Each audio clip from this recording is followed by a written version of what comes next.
Let's start off by just talking about how you would describe your identity.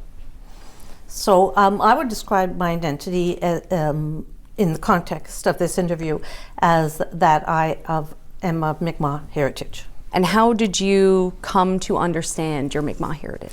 So my father knew. My father was aware of it when he was growing up, but it was something that he never shared with us. When I was in my 30s, I was doing research in Mi'kmaq family literacy, and so I was in all of Atlantic Canada, in all of the communities. And that was the first time my father mentioned it to me. He thought it was kind of interesting that I was working in these communities on Mi'kmaq family literacy, and he shared with me and my brothers and sisters that we had Mi'kmaq heritage at the time. And he had spent a decade doing genealogy, and he had worked, we have binders and binders of it. And as a child, not as a child, as a young adult, I remember going with him on holidays, and we'd go through graveyards, and we'd have to take down everything on the gravestones.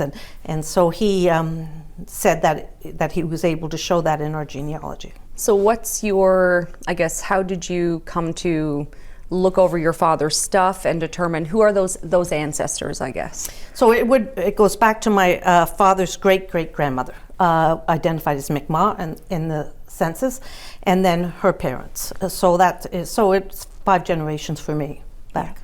And I know that you have brought up the connection to Conn River before. What is your understanding about that connection?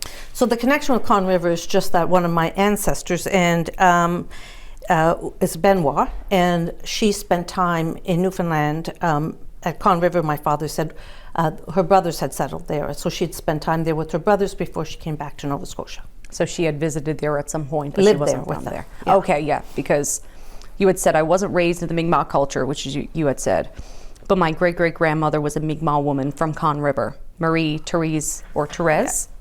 Yeah. And that wasn't quite accurate because I had done that quickly, and it when I read it was Marie Benoit, and she lived with her brothers in Newfoundland before she moved to Nova Scotia and got married. Okay, so that's in the genealogy I sent you. Yeah. Yeah. So you find this out from your father, I guess. What's going through your mind, having done so much on Indigenous education? How does this work through your process of your own identity? So my father asked us to not be ashamed of it, because he said. He had a very difficult relationship with his mother. This is on his father's side, the genealogy. And when he remembers at sometimes when he misbehaved, she would use derogatory terms that referred to his heritage. And it wasn't until he did his genealogy that he really kind of felt he understood it. So he just asked all of us brothers and sisters, not to repeat what happened in his, what he felt with our ancestors, and to acknowledge our heritage and be proud of it. So this was a big part of your father's identity? Or hidden identity in many ways. He didn't acknowledge it until he was, late in life. I did get the genealogy that you passed along from your brother. So in the genealogy, it notes that Boniface Benoit Sr. and Marie Boucher are both registered as Mi'kmaq, but neither Russ nor Stephen White could find evidence to support that. So do you know what document is being referred to? I don't have the binders. They're in Nova Scotia at my home, my mother's home. So I don't have those binders with me now, right? Okay. But they would have been registered in the census, I would assume, but I don't have those documents. And in an interview with Stephen White, who you had mentioned before, does research and is one of the foremost experts in this, he said that his research has determined that Boniface Benoit Jr. and Madeline Minette were both 1/16th Indigenous on both sides, meaning that their daughter, Marie Benoit, was 1/16th, being your great-great-great. So she was not fully Mi'kmaq, had Indigenous heritage. Does that line up with what your father's research had told you? All I have is this document with me now, so I don't have those other documents. But I have nothing to dispute what my father had in the genealogy. Okay. Genealogy. We talk about identity, and it's complex and it's nuanced, and it can be a touchy topic for a lot of people. You said that in this context, you identify as having ancestors. How has that identity been strengthened, or has it been strengthened throughout learning more about your past and your history and your family's history? Well, the more I learned, the more I understood the hardships my family ancestors had gone through. With 12 children, one of them. I mean, that was helpful for me to read and understand the challenges in terms of just life that many of my ancestors have, which is not uncommon for Maritimers anyway, right? When was the first time that you noted professionally, whether in a biography or a CV, that you had Mi'kmaq ancestry or you were a descendant of a Mi'kmaq ancestor? Well, it would have been after my father had shared it, so it would have been, probably in my late 30s. And at one point you align yourself with Labrador. Can you tell me about how that came to be? Sure, that's an interesting story. So my brother, Richard, my oldest brother, he connected somehow with a group of people in the Labrador area who were trying to get official band registration. And either he sent them their genealogy or they asked for it, so they had the genealogy. And he registered us as a family with the Labrador band. So when I first got that, I thought they sent me actually a membership card to the Labrador band, and at that time I did acknowledge it. I think it was 2009, around there. Mm-hmm. And then I looked into it on my own, and I didn't feel comfortable identifying as a member of a band that wasn't official, or a member of a band anyway, because I was not Mi'kmaq, I was not raised Mi'kmaq, and so I removed it and never referred to it again. In that time period, so it was between, you thinking 2009, and I think you had referenced it in bios and CVs up until around 2016, 2018. Did you do anything to connect with the community or learn more about the community? I did call, and I had a phone call with the woman who identified as a chief then, and had a long conversation with her at the time to find out the history, what they were seeking to do, what they were thriving to do. And it was actually a very difficult phone call because her son had just committed suicide. So she was very traumatized at the time. I remember that vividly. And that was helped inform my decision not to identify as that. And it was only 1 year because you had to actually pay $25 to be registered as part of that band, and that only happened the 1 year. But in your professional CVs and bios for years, it was noted that you were a member of Labrador. Well, I removed it fairly quickly. If it was stayed, it would have been maybe on the internet or something, where you put a CV and it stays forever. But I did not, definitely in the last number of years, and I never used it as an identifier. In your biography for the Independent Senate Appointments Commission, that is a line. There's 3 lines in your bio, and it says you're a member of Labrador. Okay, that would have been, I don't know the date of that, yeah. So what was it about the conversation with this woman or your own research that made you question whether or not you should have a membership with them? Well, because I wasn't raised in the culture. I wasn't raised Mi'kmaq, and so I felt that it would be disingenuous to identify as it. So I didn't. That's why. Because I was raised as a settler, in the settler world. This is part of my heritage, but it's not who I am, and not who I identify as. Okay. What is your understanding of Labrador now, or do you have any connection at all, or with? I don't have any connection at all, but I do understand that in 2017 was the last thing I noted, that they were still working on becoming a registered band, and had the lawyer that had worked with the Qalipu community was working with them. So you stopped that, but from what we found is that from 2011 until around 2018, your CV and your professional bios continuously note Vianne is of Mi'kmaq descent and is a member of the Labrador Mi'kmaq band.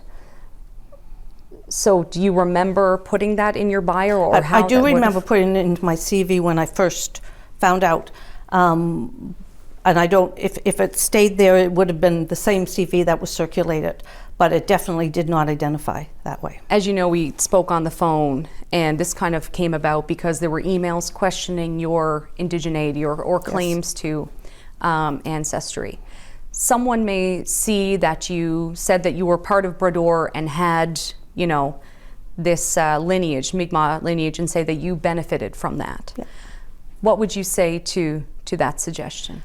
I would say that in thinking about it, I'm not sure how I would have benefited, except in the one area was I did get the Inspire Award. And when that was offered to me, I actually turned it down.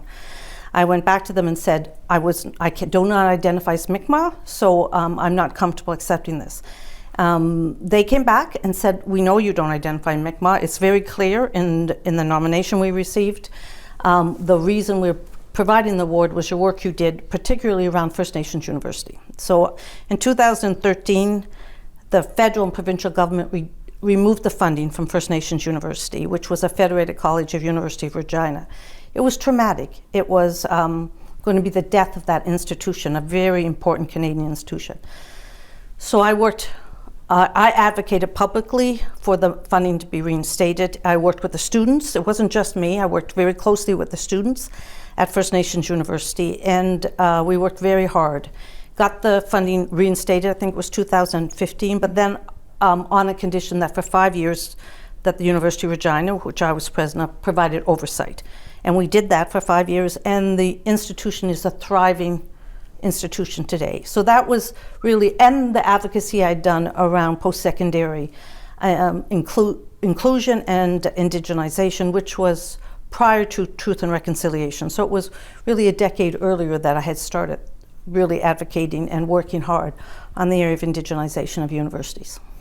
The Inspire Award is, they say it's for Indigenous people, by Indigenous people. Did you feel uncomfortable in that space? Was there a part of you that felt like you shouldn't have been there when you got that award? Not when I got the award, because at that time when I had spoke to an elder, it was Elder Lorna at the University of Regina, she was very clear that by accepting it, I was acknowledging the work that was done, but also acknowledging my ancestors. So I was not comfortable at first taking it until I consulted with the elders. So you consulted with elders, and that's what was the deciding moment for you to... One of the elders gave me a ribbon skirt and said that it was really important that I accept and acknowledge that this was not just for me, but acknowledging my history and past ancestry. So that's why I agreed to do it. But did the elder know that your Mi'kmaq, your full-blooded Mi'kmaq ancestor goes back to the 1600s? Yes. Not the 1800s? Yes. Yeah. Okay, and that was still, okay. What was that moment like for you to get that award, to be recognized for that work that you had done? It was, I think at that moment I just thought of my father. That's who I thought of at the time. And my father, passionate conversations with us about, our family. Diversity 50, I'm sure you're familiar with that. I believe you were on that list in 2012, but correct me if I'm wrong. And there's also a list, Aboriginal candidates for Diversity 50 2015. You were on that list. Does that not take away a space from someone being on that list? So Indigenous identity is challenging, right? It is a very complex process. And I've always been very, very careful about saying that I'm of Indigenous heritage and really being clear on that. That's been important to me. Right. But by putting publicly that you are part of a First Nation, because many people may not know Labrador is not recognized. So if someone is reading your bio that was online and in different bios online for years, that Vianne is a Mi'kmaq ancestry. Which was clear. She's a member of Labrador. She accepts an award for Indigenous people, by Indigenous people. You may not be overtly saying it, but are you not insinuating it? No, there's never been a time that I have ever said I am Mi'kmaq, ever verbally said that. And you're right about it, the whole, the Labrador band community thing was a learning process for me. It was very much a learning, and it helped me with my clarity around how I identify. So it was a really interesting process that I went through, especially when I called and talked to them about the challenges they were facing, how it was important for them to be recognized as a community. But they weren't my community, and so I recognize that. With the Diversity 50 list, the Aboriginal candidates, I mean, that allows people to be picked for boards and, you know, big positions.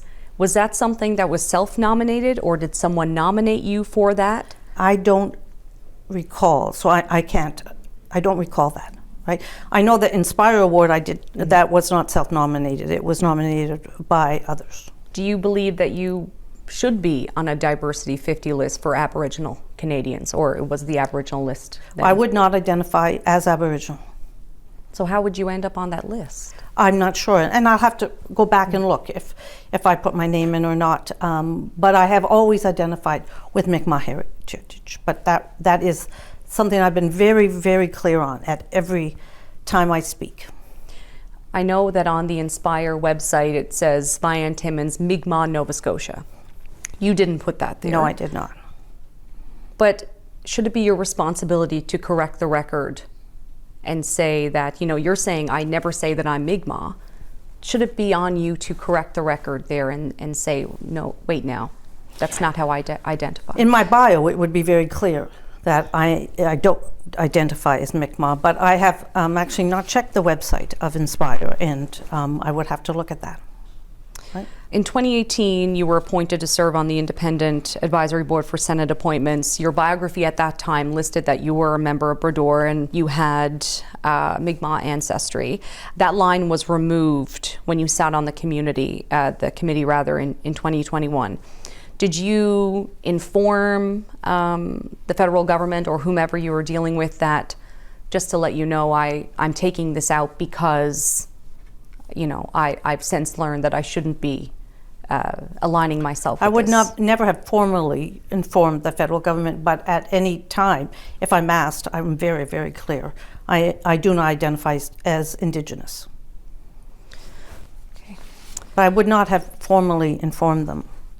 Nathan Obed, who I'm sure you know, he recently spoke out about the term pretendians. And he said that misrepresentation of one's Indigenous identity can give an advantage over both non-Indigenous and Indigenous people. Do you believe that this can be said or argued in your case in any way, that there was a misrepresentation? No. I believe there has been misrepresentation on Indigenous identity.